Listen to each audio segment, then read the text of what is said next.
Okay, well, welcome back to the Installer Plaza here at InstallerSHOW 2026. And actually, I'm gonna head off in a moment. I'm gonna leave it over to my good mate here, Nathan Van Gambling. Now, talk to us about the Beta podcast, BetaTalk podcast. What are you going to be talking about today? Well, we're going to be talking about what's currently happening in the heat pump sector. So I've got some fantastic guests, and what we want to see happen in the heat pump sector. Now, it's the middle of the World Cup, and of course, you know that the heat gets to some people at this World Cup, so you bring on a sub when you can. You've brought on a sub, haven't you? We do. I've brought on my super sub, Barry. So Barry and Leah at the end, they run. There's Damon. Damon, mate, you've been subbed off. No, come back. You can sit on there as well. I'm going to leave you to sort this lot out. So, good luck. So our late arrival of our superstar, Damon, who's arrived. So if you don't know what I do, I run a podcast called BetaTalk, which is about helping. So I started up to help get information out there from engineers. So we now are in a sector where everyone's talking about our sector, the heating industry. And I noticed that not many people were engaging with really good engineers. So I started up my podcast to sort of disseminate and amplify the voice of really good engineers. And I also run something called the Guild of Master Heat Engineers, which is a peer-assessed network of really, really good people that are doing really, really good stuff out there. My podcast is sponsored, so I'd like to thank my sponsors, who are Cast, Rads, UK Radiators, Woolsey, there's one of my sponsors there, Payaka, Primary Pro, and Esby. So thank you to them, really appreciate it. Thank you for coming on. So my guests, we've got three of my guild engineers. We've got Barry, who runs a company up in Scotland. Damo is down in Sheffield, and Leah sort of Sussex, is it? Yep. And we've got Paul Kenny. So Paul Kenny is the General Secretary of the European Heat Pump Association. So thank you for coming along, Paul. And then we've got Mike Pitts, who heads up sort of the heat side of things at Innovate UK. So we're going to chat about what we are seeing currently in the heat pump sector, and then what we would like to see happen in the heat pump sector. So Barry, I'm going to come to you first, as you're sitting next to me, and you kindly substituted because we thought Damon was here though. What's happening? You've been in the industry for quite a long time now, 20 years? 20 years, yes. It's bespoke one-off installs we do, and we're now over 1,000 we've done in the last 20 years. My take on the industry just now is it's plateaued. It's very, very flat.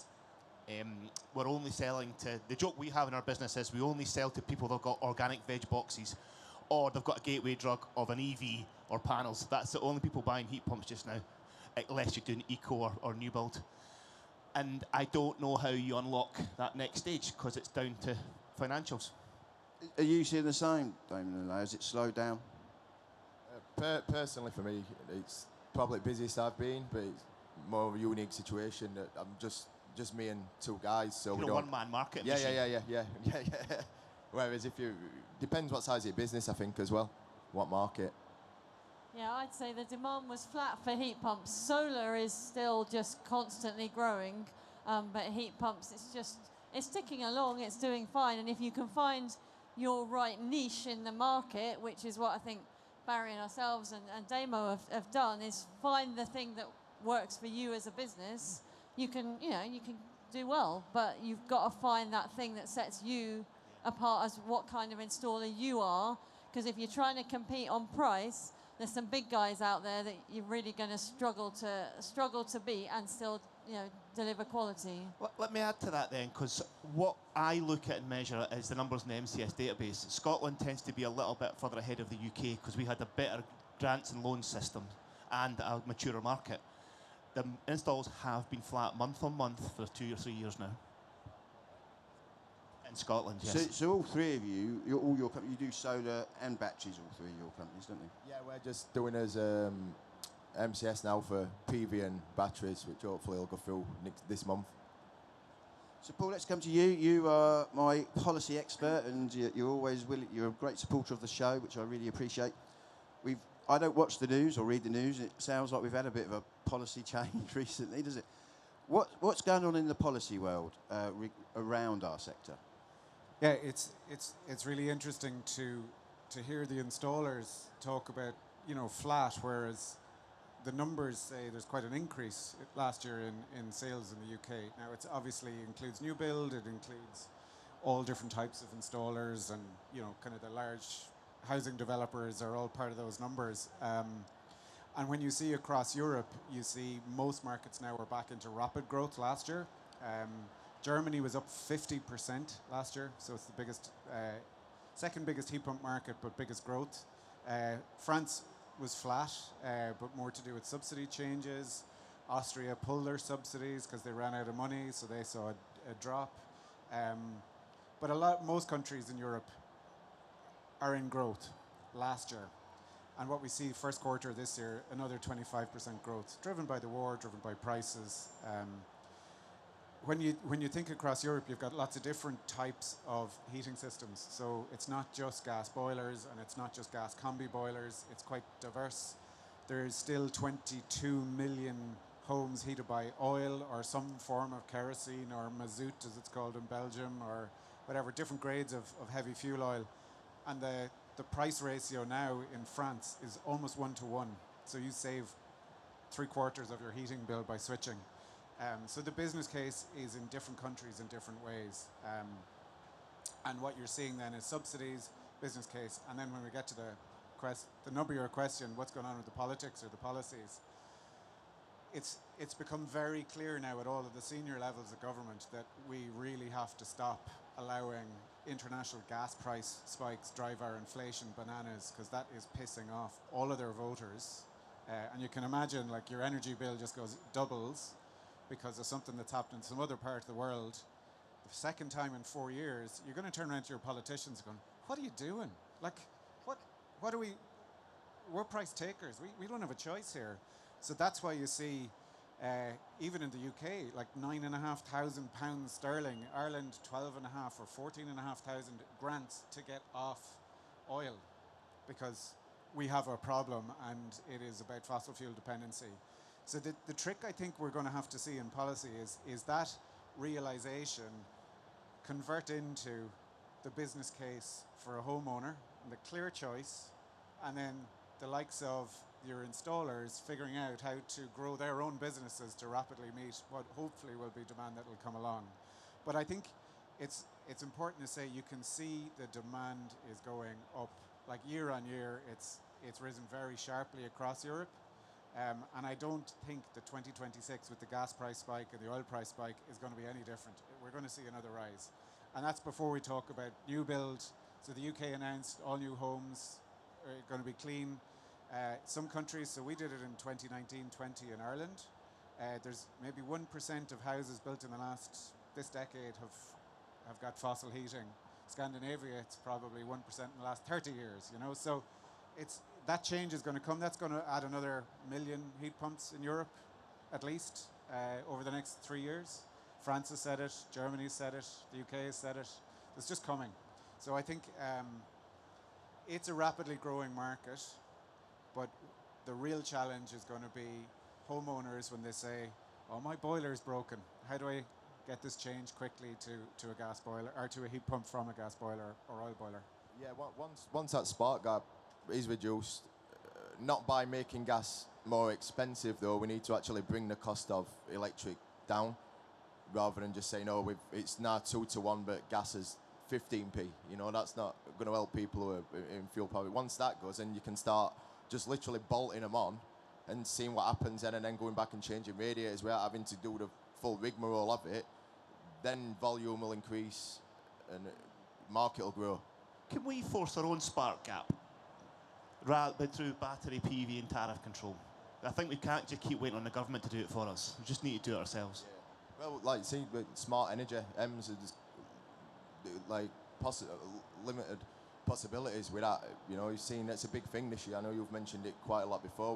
We're a smart home energy system. You could potentially be doing that yourself, but then again, it's another big cost to homeowner, and it comes down to, can they afford it again? It's a capital cost again. Yeah. But even if you just take small things that you can change. So for example, if you look at the Octopus Net Zero study, 20,000 homes given a tariff that said move to cheaper times, what happens? 20% lower electricity cost. And that's just a controller, right? We did some of those tests back in 17, 18, And it was very clear, 2 or 3 hours, nobody notices. If you have a house that's nice and warm, you go off for your 2 or 3 peak hours, nobody cares, they don't even notice. And the only time you would notice is when it's -2 or 3, and by the way, that doesn't happen very often. Sorry. Right, what from Innovate UK's perspective, I mean, you guys are obviously, you help people innovate, that's what the clues in the name. What are you seeing from your perspective that's going on? Yeah, I should say, for those who don't know, Innovate UK is the UK government's innovation agency. We invest public money in removing barriers to businesses growing faster. And what we're trying to do is take those breakthrough technology businesses and make them industry giants. A lot of our past investments have been a big part of how Octopus has grown in 10 years from nothing to one of the big 5. They've bought quite a few of the companies we've supported. So this is part of a bigger clean energy challenge and a transformation that's happening. So we are adding more and more renewables to the grid all the time, and we're actually decarbonising our grid faster than most countries in the world. And in doing so, we need to upgrade that grid infrastructure. So a big challenge in Scotland is there's loads of generation up there, but you don't get the prices that reflect it. Twice as much. It's ridiculous. I actually own part of a solar farm down in the southwest, which is currently curtailed because the local grid infrastructure can't take it. So I'm not getting many of my payments on days when it's absolutely kicking stuff out. So that's happening at pace, and the government are working hard on that. It's the reason why we formed GB Energy, and we may see under our new Prime Minister, we'll even start to nationalise some of this and move even quicker. As part of that mix, a really important part of it is being able to manage the demand side, and that comes back to buildings. So buildings becoming active parts of a clean energy system. That means buildings being able to generate, as you guys are saying, store and manage and demand shift their own energy. And companies like Octopus have been losing money on their smart tariffs because they're trying to show and demonstrate to government that price signals do work for consumers. Certainly those with EVs get this, which is why they can understand moving to electrifying their home allows that to happen. And we see this transition happening faster and faster. What we're seeing actually is the start of any kind of technology adoption curve where you've got the very early adopters in there, and very quickly that starts to go like this. We've seen exactly the same in the EV market now. We're starting to see that pick up more and more. As the cost of EVs are now, they're meeting the point where they're equivalent or even cheaper than the petrol version.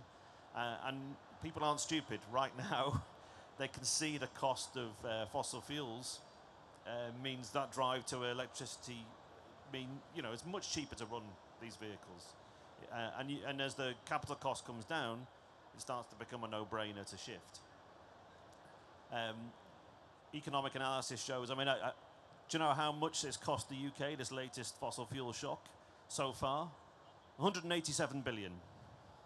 187 billion it's cost the UK in extra costs because of the Iran conflict. We're seeing a fossil fuel conflict every few years, and each time the cost of it to the economy is more than the cost of fully transitioning to net zero. So the demand is coming all the time to make that change. And we can see this happening faster and faster, but really the challenge here is moving that technology cost curve down. And the more we adopt, as with any other technology has in the past, we've seen it with solar costs coming down, battery costs coming down. Investors look at this and say, what's next? It's the decarbonisation of heat and cooling in buildings. And I'll tell you who else is interested on the financing cost, the banks. So if you have a mortgage book of a load of buildings, and you can look at what can they do to reduce the carbon on that loan book, because that means I can loan on international markets more cheaply. How can I increase the value of that loan book, and how can I reduce the risk of my mortgage customers defaulting? It's the same thing, decarbonising that building. So they're really keen to put forward the finance products that allow people to do that transition, get that capital cost up front and pay for it from the savings. But what they can't do is use EPCs for that. So they need hard data on that transition. And if there's one thing I'll bang on about all the time, it's the data opportunity in innovation, is to be able to understand accurately how much you're actually saving in that transition and being able to plan for it properly in advance. And the more we do this and the more we collect data on this, the likes of HeatGeek are brilliant at doing this, you're starting to get the data that the banks need to be able to offer these finance products. And there'll come a point when they won't give you a mortgage for a fossil fuel leaky, poorly performing home. But I think what we need to do is join up the thing that Damon just said and the thing that you've talked about, which is that if we really want to see the price of heat pump installs fall, they've got to be simpler. And at the moment, because the spark gap is so poor, we have to do really, really good installs if we're doing a heat pump only install to make it cheaper for the company. And I know solar fell massively. I've been involved in installing panels for 10 years, but it's a very different game to heat pumps. You know, there was a massive growth in the Chinese market. The cost of, I mean, when I started doing this, you could buy, for about 300 quid, you could get a 200 watt solar PV panel. Now we're paying about 60 quid for a 440 watt solar panel. And we're not going to see that in heat pumps. So we've got to find other ways to bring the cost down without totally losing the quality, because while the spark gap is where it is now, we've got to do quality installs, else people will end up, unless they can do the triple pay of solar and batteries as well, or people will end up paying more on their bills, and that's what you see in a bad install. So let's talk about that quality, as we all often do. We have got a problem in our country, so obviously we want to decarbonise heat, we want to get this kit in, but as we know, a lot of it is going in very poorly, and the problem is, so a heat pump, their advantage is also the Achilles heel, because if I put a boiler in rubbish, I get 70% efficiency. If I put it in good, I'll get 90%. That's a small range of possibility. If I put a heat pump in rubbish, 100% efficiency or 500%. The range is very big, and we're seeing too much down this end of the scale. I mean, how do we solve that? Well, MCS are redeveloping the scheme, and I think now that they're going to start phoning customers directly, we've just left an MCS meeting this morning, they're going to start phoning every new installation to ask how it went, to give them a recourse to say if they're not happy in 6 months, come back to MCS and to talk to us. I'm hoping that that's going to start driving it up, because beforehand, the complaints were all directed everywhere and nowhere and never got dealt with. Now there's going to be a better recourse, so maybe that. Is there? Maybe. There is. There's also a plan for a skills test that you'll need to take in order to be able, rather than just doing your first install, which, let's be fair, you may or may not have actually done yourself. Nobody quite knows. You will be able to go through a skills test that will actually properly check your competency, and it will not be just pay to pass, which at the moment you can set a 3-day course. I mean, I've done a 3-day course. In theory, God forbid, I could install a heat pump. Now, I've never trained as a plumber. That would not be a good plan. But according to rules of the scheme, I could fit one. So, you know, that needs to be fixed. And the taxpayer pays for that heat training grant. I think there's 21 million now in the pot. How do you see it being solved, Paul? Yeah, I think there's a mix. I think innovation has a big part to play in this. Easier to install heat pumps with more included in the unit, more controls included in the unit. Like some of the innovation that you see, and you know, from the circulation pumps to make sure that you get the flow rates through all the radiators, the tools that HeatGeek and others are producing to make it better, faster, quicker. I think a lot of those pieces of, we'll call it technical innovation, that make it easier to install well. So you can stick it in, and actually the control system will do some stuff, and you don't have to worry as much about it. I think that's one really important thing. I think the second thing we need to do is we need to move, and we need to somehow or other figure out how to go from quite a complicated install to get a good COP to a much simpler. So rules of thumb that, you know, put factors of safety into the size of your radiators rather than the size of your heat pumps. So you know, you get really low temperatures, really high output, things like that, where we maybe do some testing and innovation around, actually, can we just make this really simple and use a watts per square meter per year, so that even if you're not a master, you can still get 3.5 or 3.7 or 3.8 without really putting as much brain power into having to size and design and so on. you know, you've got a 2 up, 2 down, you've got 3 radiators downstairs, 4 upstairs, put this size in per square meter and you're out the door. I think stuff like that, where we test, check, make sure those rules of thumb are right. Because if you recall, go back, you know, into the 1970s, we had these, the paper wheels that allowed people size. There is no reason why we couldn't go to that sort of level of simplicity. So make it easier, but do it on the basis of having the factors of safety in those charts, so you get really high performance without having to worry about it. You know, rules of thumb to say, if you've got this pipe, it's not going to work for more than X number of radiators. So it simplifies, it makes it easier, and therefore your qualification process becomes easier and easier and easier. And couple that with innovation on the technical side, we should be able to get better performances. Maybe not, you won't be at the top of the scops with that sort of thing. You need to do proper maths for that, but maybe we can innovate and take the cost and the performance challenge out of it. There is an argument to make the heat pump a journey rather than a one-day ticket event. Is that if we get a super complicated house, we'll use something like the ADEA system where we don't touch the pipework or radiators. We get the heat pump in first and then measure and see what he's done next. That gets the stress out of the way, but it allows us to allow the customer to take this as a decarbonisation journey rather than I need to do all of it on week one. Because that's what's putting people off. It's not the cost of installing the heat pump, that's part of it. 50% of it is the rest of the stuff we've got to do to make it work. Just to go with you, Leah, I mean, I'm a qualified retrofit coordinator, but you wouldn't want me managing a project. And we've done across all the stuff, programs I've led, we have done a lot of work on construction innovation. And one of the challenges we have is that every building is basically a prototype. We don't build them the same way each time.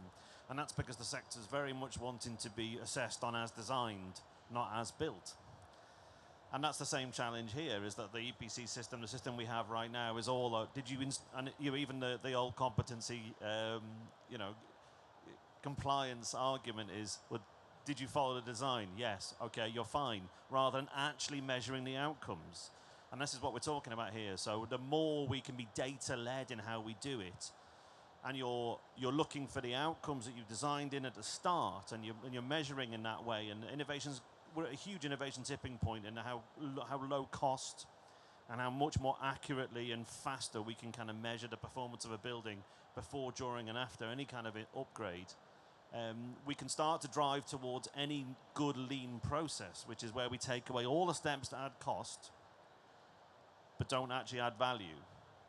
And that's where we're moving in new build on buildings as well, and some big programs from government that we're supporting and funding to create that shift.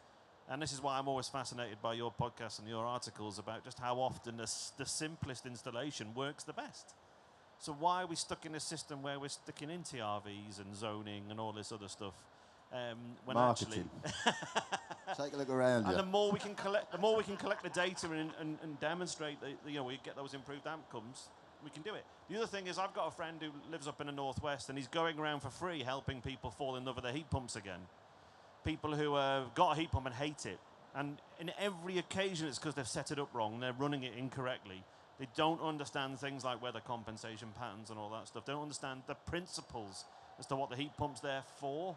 And guaranteed they're coming from those installers who are just wanging it in cheap. And every time, he's got a 100% success record of getting it working properly, saving them huge amounts of money and making them love their home again. So big part of education, right? You've been doing that for quite a while, going to all these eco installs, haven't you? Yeah, it's painful sometimes. Again, it's just education, isn't it? Commissioning, you'll get your most out of your system from that commission. You've got to commission it right. You're turning it on a Friday afternoon and walking away. Customer, with no education to customer, and again, it's not educating us, it's customers got to be educated in that system, and that's, I think you find that more from the smaller companies that are doing that. You never saw it on eco, they never got commissioned properly. That kind of work's going, but when you're going with volume, these things get cut out. When you're at a certain size, you're then starting, you're not fitting that system specifically for that, you're just turning them over just to get numbers, and on paper it looks good, when in reality, it's not. That is a big problem, isn't it? So there's quite a few entities in this sector who need to prove that they're getting volume for their investors.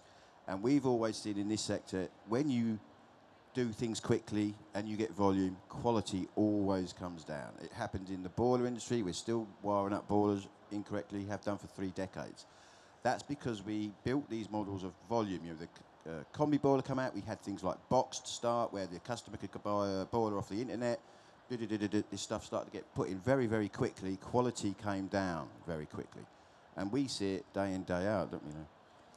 Yeah, I just wonder if there's an argument for dividing houses up. I mean, I know people talk a lot about prototypes, and some of that's nonsense because you walk down a terrace street and you'll find 20 different setups for people's heating. But just wonder if there's a different way of thinking about what's a simple install. Like, have you had an extension built in the last 10 years? Because chances are someone just stuck a bit of plastic pipe in under the floor when they did that. You know, what's the distance between the heat pump and the house? I don't know. It feels like there could be a bit of a checklist of, because there are some installs. I mean, we call it the heat pump gotchas. When I'm going around doing a survey, I'm going around thinking, oh, all right, well that'll be okay. Oh, okay, that looks good. Got space for the cylinder, or, all right, they're happy to have the heat pump right next to the house. And then you'll go in and you're like, oh no, but they've got all these fancy designer radiators. That's going to be a pain. So you're kind of going through this mental checklist as an installer of what makes an easy install. Now, maybe there's a place for the volume guys to pick up a load of those installs. And, we do a more bespoke job, but that's because some houses really need that because you might have used all your lovely rules of thumb, but you didn't account for the fact there's a bit of 22 mil or 15 mil plastic under the floor here that you didn't find. So I don't know. I just wonder if there's some sort of an approach which is, this is a simple install. Yeah, let's let the volume guys crack on with that. This is more complex. We've got heating systems that are 70-year-old that have been changed 3 or 4 times because we still see bits of lead and stuff that my dad fitted 50 years ago. That's not suitable anymore. Yeah, you don't know that until you start lifting things. But if you've got let's say a 1990s house that you know when it was built and it hasn't been extended, you've got a reasonable chance that's just got a load of micro bore and you do the calcs and away you go. Is that because we're only getting exposed to these really difficult jobs? Yeah, we got all the hard jobs, right? Yeah, like a magnet for crap. See, I talk about this as well. I don't know if it's because that's who's buying it. That's who's got the organic veg boxes and the Teslas but that's who we're selling to right now. Maybe as the market evolves and it becomes easier access, that we'll start getting these easy houses. I think Please. It's, where you put yourself out there as well, and people are coming to you because you can deliver that work. So your reputation's getting you that work, and which is more difficult than just your octopus jobs. Yeah, I mean, and that's why we work with HeatGeek, because we've got a load of apprentices that actually need to be trained up on some nice, easy installs that we can actually say, here you go, we're going to oversee you, but we're going to let you crack on with that install. So actually, I mean, HeatGeek probably here listening, but I see the inquiry come through. He's over there. I see Lewis. I see the inquiry come through. I'm like, right, 2-bed, 4 kilowatt. Yeah, we'll have that one. And because that's the sort of work that we're happy doing, that's nice and simple, because we don't get those kind of jobs as a more bespoke installer. Sorry, my secret's out now. Is there an optimum size for an SME? So I think 20 engineers? 24 now. What are you? 16. And you've got your... 4. There was 1 in office, me, and then 2 guys. Is there an optimum size, or is there a size where you get to where it becomes tough? You've gone through the pain. This sounds like therapy now.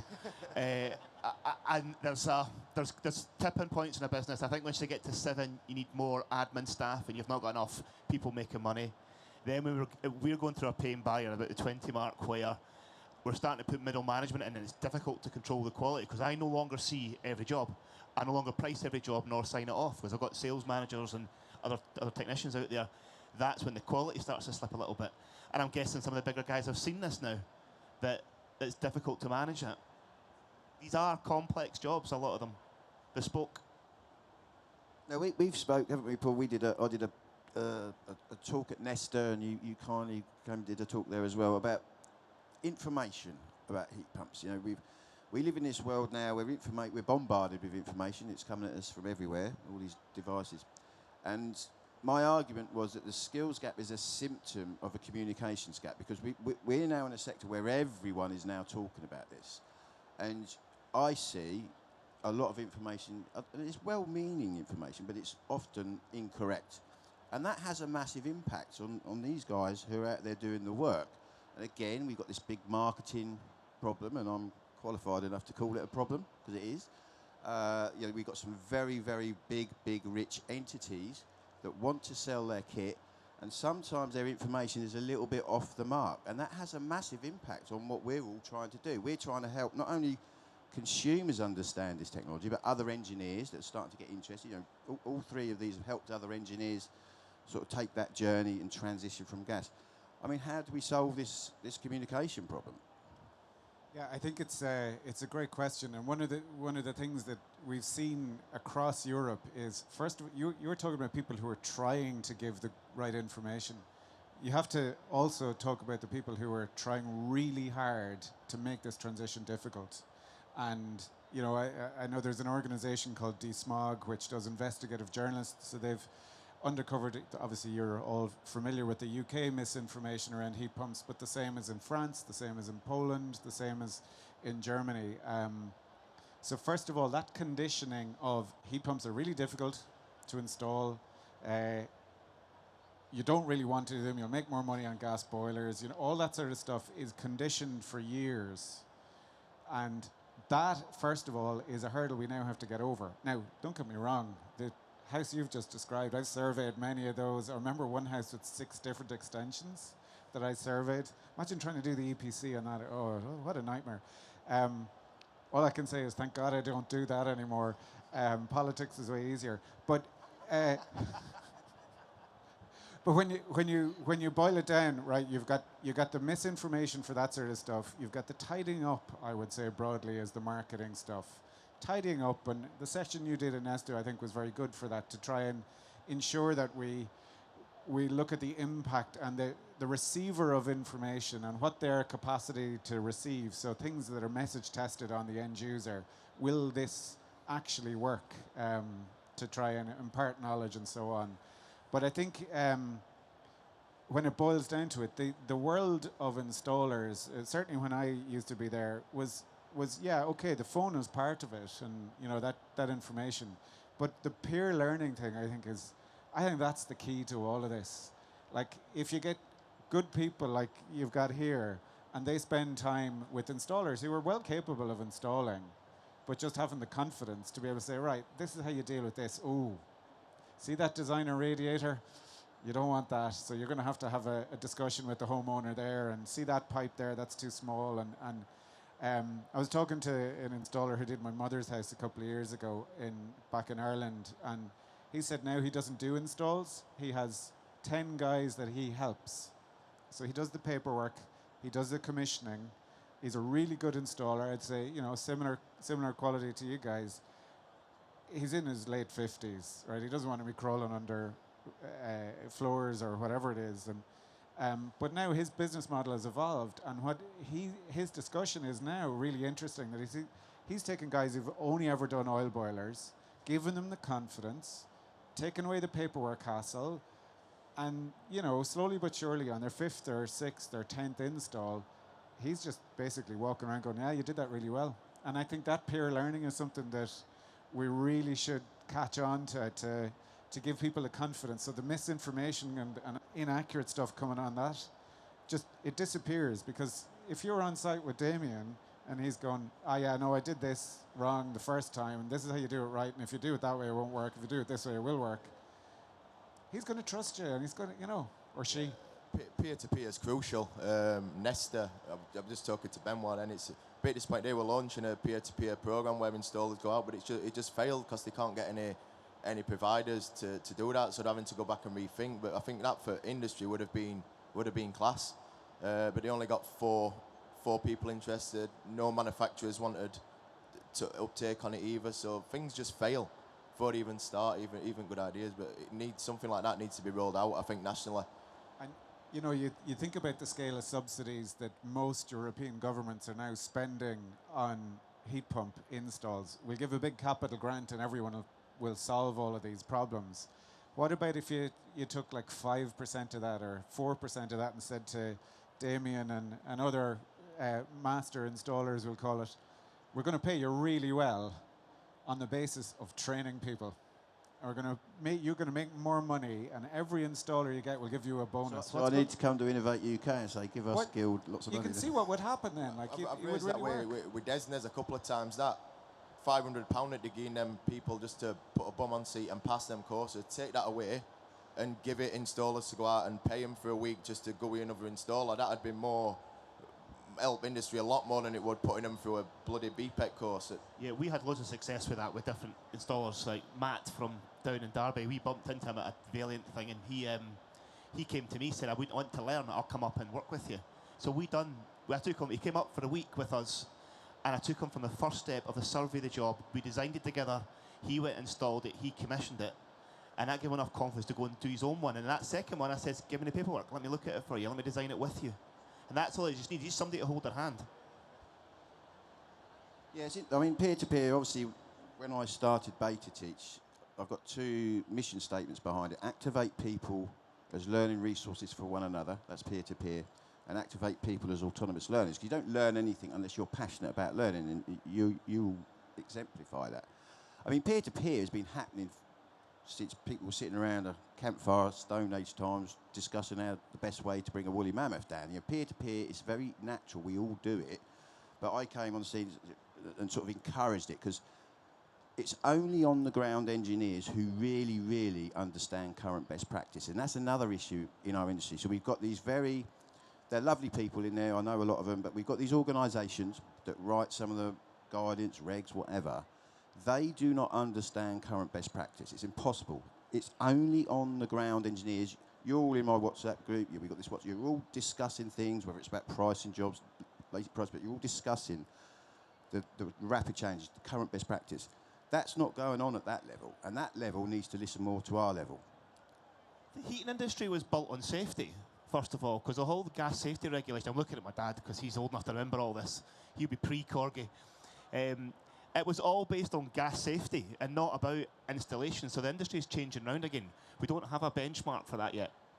It was all built on safety, like Duncan and I. It was 91, Corgi stopped being voluntary, became mandatory. So what happens, you've got people that might do a bit of DIY plumbing. They then get interested, I like this, I'll do my neighbour's bathroom. They then go and get their ACS, their gas, which, as we know, everyone passes. I mean, I'd like someone to do a study on the failure rate over the last few years. There isn't one. They get that gas safe. They are now seen as heating engineers. But all they've ever been trained to do is look at a flue, is that safe, and get a copper pipe from the boiler to the meter. That's it. They are now seen within our industry as expert heating engineers. They're not. They don't even know anything about heating engineering. Once they got that bit of paper, they then go and do the heat training course, So we've got this massive quality gap. Massive.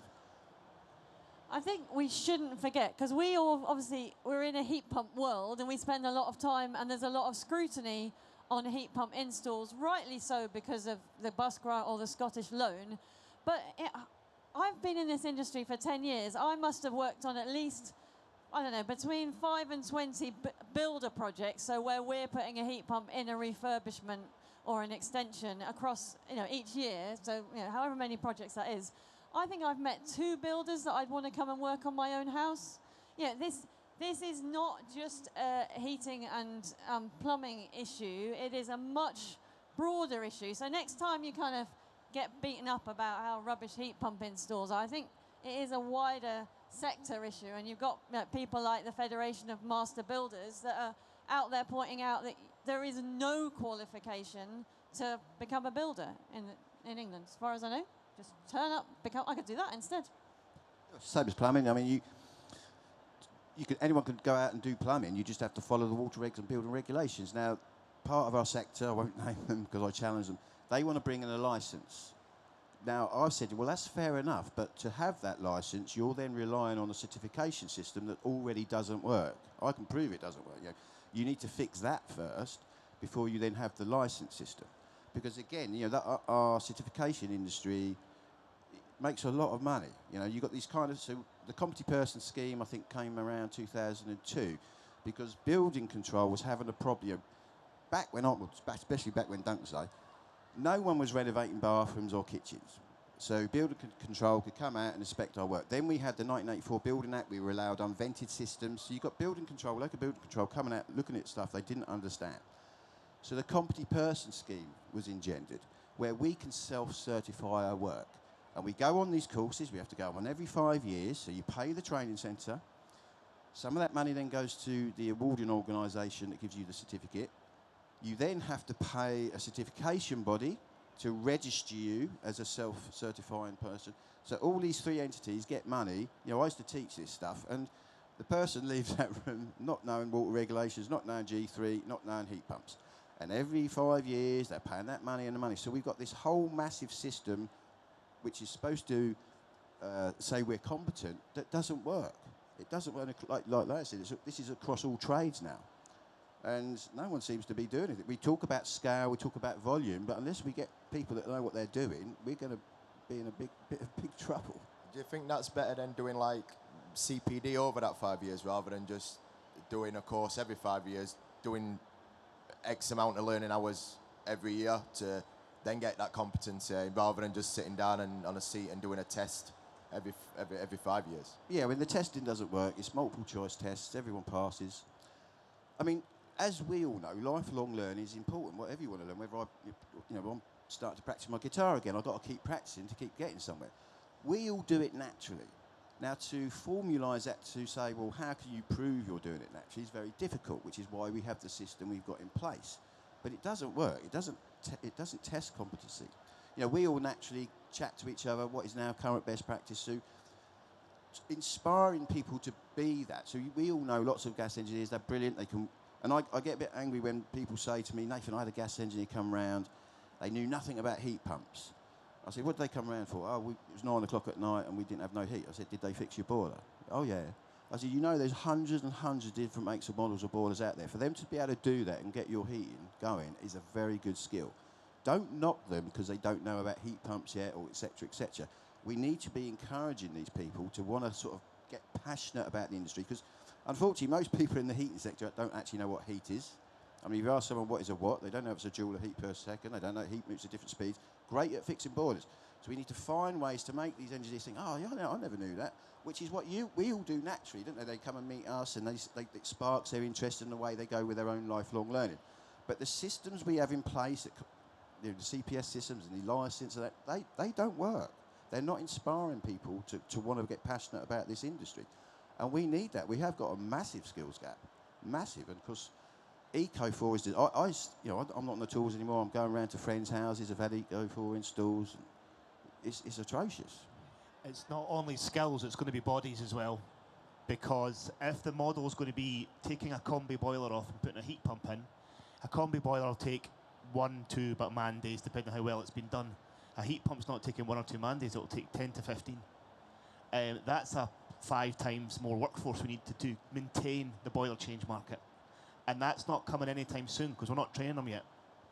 And aging, if you're looking at people transitioning from gas, what is it, over 60% of them are over, 45? Where they're probably not going to want to come in and do that work because it's strenuous work for an heat pump, right? Sending me, I'm Barry Gray. So, you know, so how then do you get young people in? Apprenticeships aren't there at the minute to actively do that and learn for a small business. So everything's like against getting that workforce in there, and it comes back again to like marketing and misinformation. You've got a lot out there. People are looking at it and not wanting to do that work. So how do you change this? Well, talking about apprenticeships, Snippeth, Barry, we got some stuff we're going to be reporting on later in the year, haven't we, about that? We've collected some data. I'm conscious of time. I'm going to run around.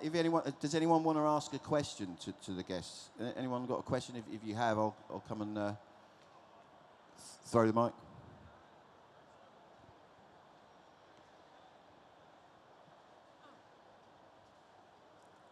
Hi. Thanks. I just wanted to connect back to that different skills thing. Like, I fix boilers and also lay pipe and that. And I do really recognise that there's really specialist skill sets in different places. And people have different things that they're naturally good at and naturally interested in. So I just wanted to kind of moot this suggestion that could we recognise particular skill set, like this person or this group of people have a ticket that means they're particularly great at laying pipe, like they can get down holes, they can climb up into other holes, they can cope with lofts on days like this. But then maybe there's other people who are particularly good at speaking with customers and understanding what's going wrong with those flow temps or, the controls of a heat pump system or whatever. And then someone else who can really sort out a cylinder that's like just needs some valve changes or whatever. I wonder what you thought about that. So potentially it's complicating the training system or what tickets people get, but it could be respecting the individual sort of skills and abilities that people are naturally good at and excel in, rather than expecting me to know how to fix, 5 different brands of boilers with thousands of different models. Yeah, and I think similar to what you're saying, but slightly different, is that we've been thinking recently about how do you get people who haven't come through the MVQ route to be fully competent to install heat pumps. Well, is there a menu of short courses that can be taken alongside of working on the job? So those two things could go quite nicely hand in hand. I mean, another thing is one of our apprentices, she absolutely loves all the controls wiring. Now, that in itself, on a complicated system, is kind of a task in itself. How many people really understand heating controls wiring? It's a small number. So, yeah, I think there could be scope for specialisms, and maybe that's a way of letting people build up by chunks into becoming a fully competent heat pump installer. Which could connect to this CPD idea.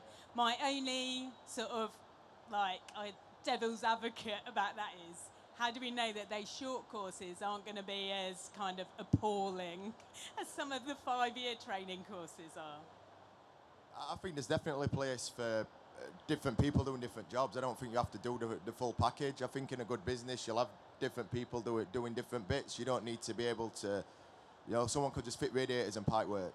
That's where umbrellas are kind of come in and help you as well, but they're not that great. They've let industry down in ways. So you could have someone who just designs and commissions it, and then other people in the middle just doing that pipe work because they don't need to do that. But it's just trying to get that set up in a way that corners don't get cut if you're not seeing the whole project through. That's funny, we're not seeing many umbrellas this year here. I thought it was going to rain last year, there was that many umbrellas. That's true, actually. We've seen a lot of air to air. There's loads of air to air here. Anyone else want a question? Sorry if I'm missing anyone out. I'm just sort of seeing the first hand that goes up. Hiya, I'm an installer based in Derby. I've got a Valent apprentice who comes with me 3 days a week. They pay all his wages, so I've got no national insurance contributions to pay for him. Yeah, it works really, really well. So he is learning on it. So he goes to college one day. He goes to Valent on Thursday it's college, Friday Valent, and then the start of the week with me, and it's brilliant. Emma Bowen's got the same, isn't she? Valent, you're right here, but total shout out to you, because I know a reasonable amount about this scheme and it is absolutely fantastic. All these other installers, if any of you are listening, find out what they're doing, because it is absolutely brilliant. And it is, as we know, really expensive to take on apprentices, and they are doing a really, really good thing. Give credit where it's due on that. Yeah, definitely worth it. The cost of apprenticeship can be 50, 60 grand over that 4 or 5 years. There was a number put up before. And it is only Valent doing it. Anyone else for a question? I should probably say I am from Valent, so thank you for the shout out.